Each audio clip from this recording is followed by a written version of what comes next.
गौरी साहब, क्या वजह है जो JUI पहले तो बड़ा लग रहा था कि ये अपोजिशन इत्तेहाद जो बनेगा उसको लीड करते हुए नजर आ रहे होंगे मौलाना फजल रहमान साहब, अब ये मामला थोड़ा सा खटाई में पड़ता दिखाई दे रहा है और असल खबर भी सामने नहीं आ रही कि आखिर होने क्या जा रहा है? बहुत शुक्रिया आपने जमात के मौक़िफ़ लेने के लिए मुझे अपने प्रोग्राम में मदद किया। बात यह है कि हमारे और PTI के दरमियान में आपको पता है 15-16 साल से बड़े इख्तिलाफ़ात थे और बहुत बड़े बड़े हमारे दरमियान में पहाड़ हाल थे, जिसको हमने काफ़ी कम किया है, कूल डाउन किया है और नीचे ले आए इन सारे मसाइल को। लेकिन अब कुछ चीज़ें ऐसी थी जो हमने इनसे कहा था PTI के दोस्तों से कि इसको हम थोड़ा सा आपस में मज़ीद दूर कर लें ताकि हमारे कारकुनों के दरमियान में जो दूरियां हैं उसको हम मज़ीद कम कर सकें। तो किसी भी तहरीक में कारकुन ही हरावल दस्ता होते हैं, लीडरशिप के जो ऐलान करती है, तो कारकुन आपस में बाहम शेर शकर होकर तहरीक को आगे लेके चल सके।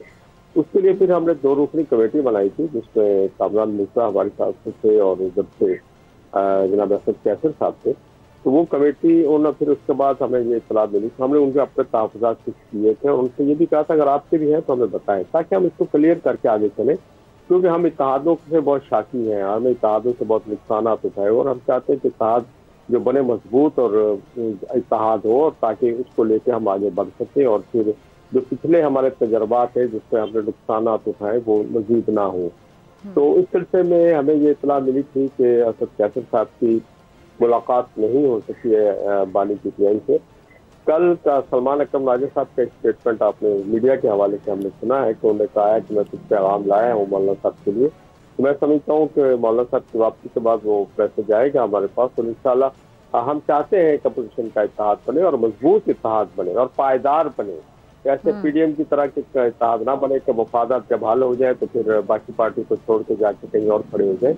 तो हम इंशाल्लाह, मैं हूँ या महबूब खान साहब है, हमारी पार्टियाँ इन चीज़ों की बड़ी जानती भी हैं, अपने नुकसान के भी जानती हैं, इत्तेहादों के और जो फायदे भी जानती हैं। हम इंशाल्लाह बड़ा सोच समझ के कदम उठा रहे हैं और बहुत जल्द आपको इसके बाद कोई अच्छी खबर देंगे। अच्छा जी, असलम गौरी साहब, ईद के बाद फिर JUI एहतजाज करने जा रही है, हाँ या ना? नहीं, इंशाल्लाह हम तो पहले से एहतजाज पे हैं और एहतजाज कर रहे हैं। इसके बाद इंशाल्लाह हम अपना एहतजाजी प्रोग्राम भी देंगे। और दूसरी बात जो भी आपने क्वेश्चन अहमद अवेश साहब से किया था, हुकूमत की हालत ये है कि आपने जो अचानक कितनी सारी वजारतें अनाउंस कर दी, वजीर बना दिए, उनको गाड़ियाँ भी मिलेगी, उनको ऑफिस भी मिलेंगे, उनको स्टाफ भी मिलेगा, क्या आप इतना अफोर्ड कर सकते? एक तरफ आप हजारों लोगों को बेरोजगार कर रहे हैं, बहुत से अदारों को मैं बदनाम ले सकता हूँ जिन अदारों को बंद किया जा रहा है, जिनसे मुलाजिमों को बेरोजगार किया जा रहा है, कह रहे मुल्की मईशत की हालत बड़ी खराब है। दूसरी तरफ आप इतनी बड़ी काबीना नहीं बना ली है आपने, और फिर ये भी कहा जा रहा है कि जी ये वजारतें तो हमने शुरू से पीपल्स पार्टी के लिए रखी थी, अब उन्होंने इनकार कर दिया तो हमने अपने वजीर रख दिए।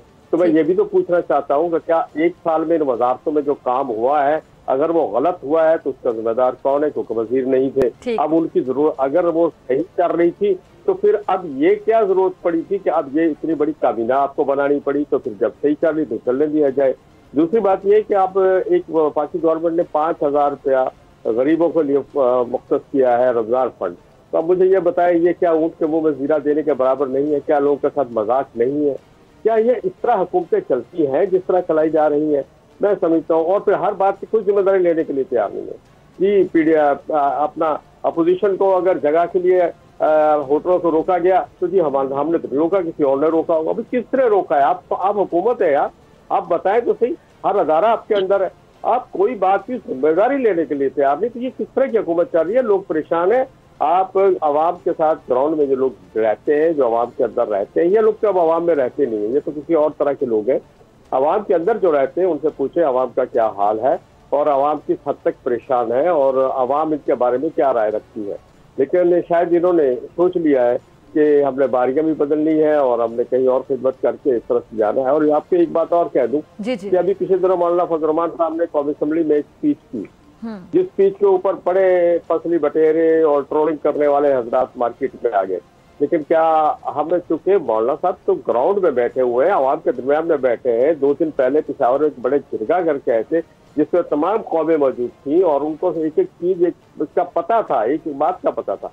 उन्होंने जब कहा तो किसी हमने मजाक उड़ाया, اور آج کہاں ہے آپ نوشہرہ میں دیکھیں کیا ہوا, آپ کل بنو میں دیکھیں کیا ہوا, کل لات میں کیا ہوا, اور اس طرح زہری میں پرسوں میرے ڈپٹی سیکرٹری جنرل تھے صوبائی, ان کو شہید کیا گیا. اسی طرح آج کشمیر میں ہمارے ایک ساتھی کی گاڑی پہ فائرنگ ہوئی, ان کی مسز شہید ہو گئی. یہ کیا ہو رہا ہے یہ؟ اور بات سن لے تو وزیر اعلیٰ بگٹی صاحب کہتے ہیں جی سب اچھا ہے, تو ان کو پتہ ہی نہیں ہے کہ بلوچستان میں کیا ہو رہا ہے. تو خدا کے لیے حکومتوں کو اپنی آنکھیں کھولنی چاہیے.